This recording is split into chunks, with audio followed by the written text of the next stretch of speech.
Salut à toutes et à tous et bienvenue dans ce nouveau tutoriel Photoshop dédié aujourd'hui à un outil d'automatisation. Cet outil, c'est le traitement par l'eau. C'est quelque chose qui est assez utile pour les personnes qui font de la photographie. Ça va vous permettre de pouvoir traiter l'ensemble des photos d'un dossier avec des actions en 2 minutes. Vous allez voir que c'est plutôt puissant, plutôt méconnu et pourtant indispensable pour gagner du temps. J'espère que cette vidéo vous plaira. Si c'est le cas, like, commentaire et partage, vous connaissez la chanson. Je compte sur vous. J'espère que vous aimerez ce que vous allez voir. Dans tous les cas, je vous souhaite un bon visionnage de la vidéo. Au sein de Photoshop, il existe des outils que l'on appelle des outils d'automatisation qui vont vous permettre de pouvoir gagner pas mal de temps. Imaginons, vous avez une série de photos. Alors on va les chercher, on va regarder ça ensemble. Qui va être ici, voilà, une photo d'une personne, ou plutôt d'un couple qui se tient par la main, une photo d'une jeune femme sur un tracteur, un chien et une rue dans Tokyo. Vous avez ces 4 photos et vous aimeriez leur mettre le même effet, mais vous n'avez pas forcément envie de repasser à chaque fois, refaire la même chose. On va pour cela venir utiliser ce que l'on appelle les actions et le traitement par l'eau. Le traitement par l'eau va se faire après la dite action, action que l'on retrouve dans Fenêtre et en faisant Alt F9 et donc action. Ça vous ouvre un panneau qui est présent ici. Dans ce panneau, vous pouvez retrouver des petits effets que j'ai déjà réalisés, ici de retouche photo, des effets que vous avez réalisés ou que j'ai réalisés pour des écoles ou bien des paramètres préenregistrés. Le principe est assez simple, quand vous venez cliquer sur le petit plus, ça vous ouvre un panneau action, vous l'appelez comme vous voulez, et maintenant toutes les actions que vous allez réaliser, par exemple venir mettre un effet de noir et blanc, avec le rouge avec une prédominance blanc, le jaune un peu plus bas, le vert un peu plus haut, suivi par la suite, là j'ai mis un petit masque de fusion en plus, d'un filtre photo, qui aura une ambiance qui sera elle-même bleue, un peu plus forte pour créer une bichromie, et puis en plus au milieu, un coup de pinceau avec du blanc, donc là j'appuie sur D pour réinitialiser et X pour mettre du noir. On vient mettre un petit coup de pinceau pour effacer. Donc là, de cette façon, effacer au milieu et avoir notre effet bleu que sur les côtés.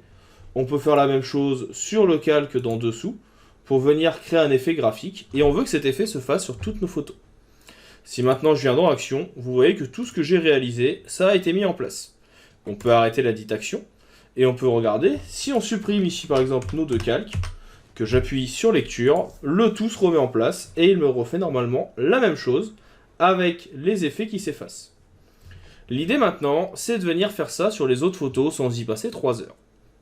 Eh bien, on va tout simplement venir dans Fichier, Automatisation. Et vous allez avoir ici, Traitement par l'eau. On clique, ça ouvre automatiquement un nouveau menu. Ce menu, il est divisé en 3 parties. Exécuter, Source, Destination.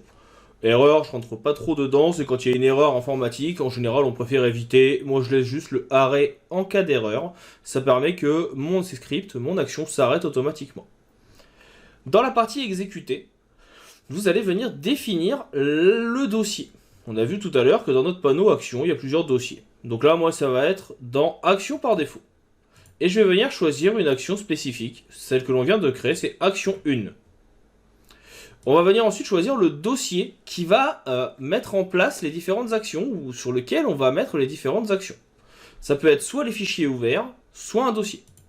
Nous, on va aller chercher le dossier. Il se trouve dans mon ordinateur.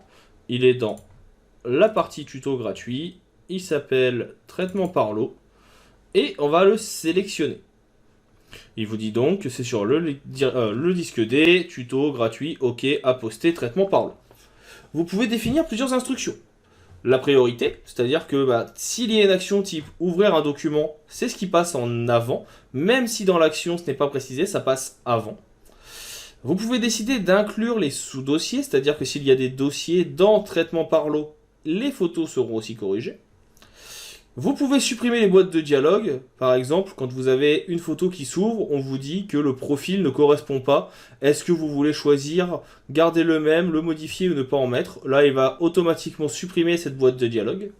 Et il va également donc faire la même chose pour les profils colorimétriques, quand il y en a qui sont déjà intégrés. Vous avez ensuite la possibilité de décider comment doit se finir l'action sur les différentes photos. Soit on ne fait rien, soit on enregistre automatiquement à la fin. Donc pour ça, vous pouvez faire une priorité sur les instructions d'enregistrer sous, c'est-à-dire que, une priorité, je veux dire, cela veut dire que ça passe avant l'effet de faire enregistrer sous. Et là, vous définissez donc les différents éléments de fichier. Vous allez pouvoir venir normalement définir si vous voulez que ce soit le même nom de fichier avec l'extension, ou si vous voulez mettre d'autres choses.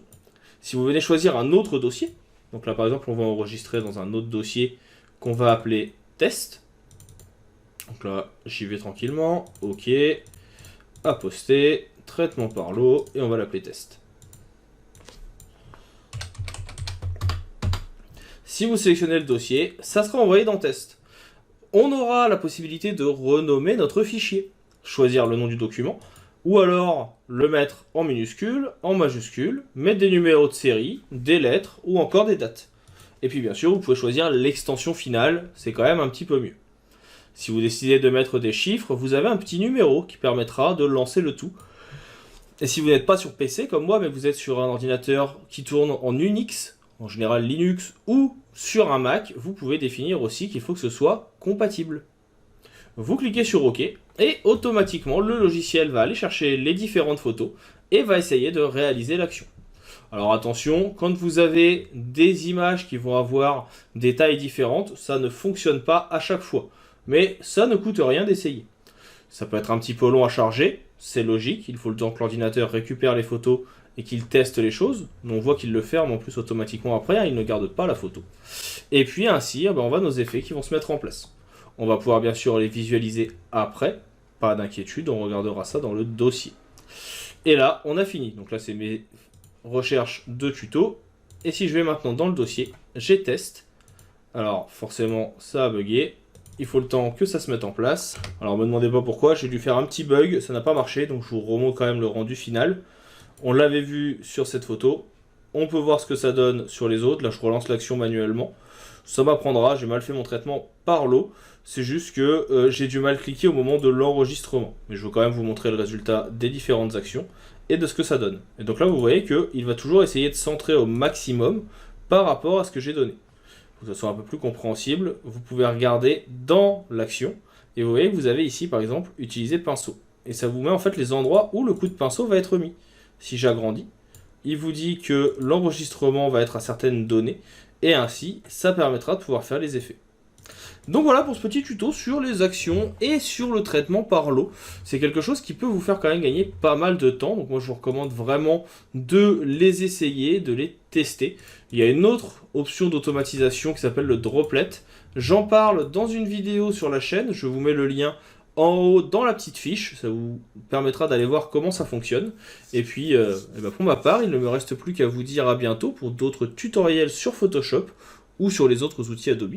N'oubliez pas que si vous avez des questions, vous pouvez me les envoyer en commentaire, par mail ou par tout autre réseau social. Et puis n'hésitez pas non plus à me présenter vos rendus, c'est toujours un plaisir de les regarder. Je vous dis à bientôt pour d'autres vidéos.